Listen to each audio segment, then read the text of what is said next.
My mother is a greedy, self-centered, pathological liar.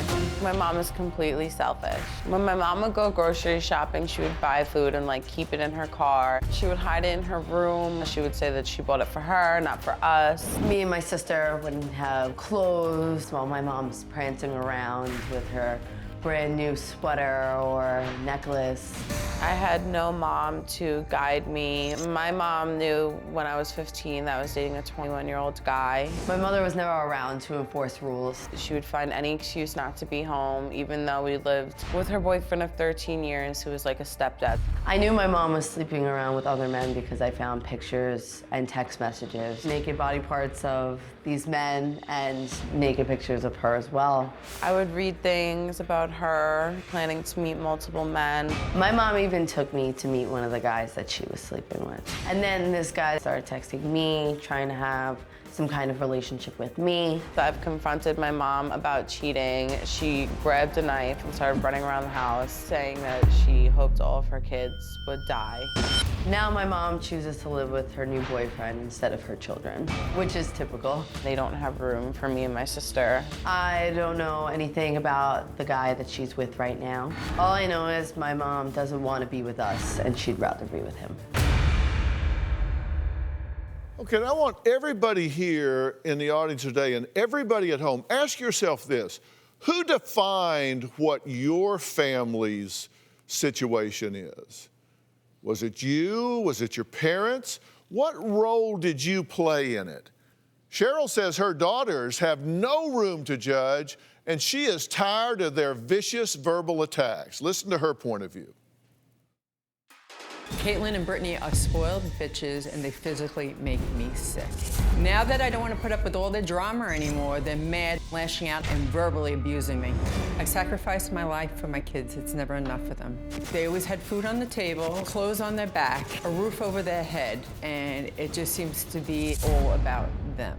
I was a good mom because I provided for them, but I couldn't be there all the time. Because I had to work 7 days a week, the girls did whatever they wanted. They shoplifted, hung out with boys, drank, smoked pot, drugs, got involved with the wrong people. Katelyn was even involved with a bank robber. He would come to the house and once every week would go rob a bank. My daughter Brittney partied a lot. Her friends would bring alcohol and drugs over. She also got pregnant at 15 years old. My daughters call me a whore because when I was living with my boyfriend, I was dating other men. I'm a grown woman. I don't need an approval for them. If I were to say something to them about who they're dating, they would tell me to mind my business. They need to mind their own business. My daughters have to put on their big girl panties. They need to take responsibility, stop living in the past and blaming everybody, especially me, for the way their life is. Stop crying wolf. Just grow up. Are you a traditional mom? No. I haven't heard a lot of moms just say, my girls are bitches. And I just heard you on the tape say, my daughters are a couple of spoiled bitches. Yes. Well, who raised them? I did.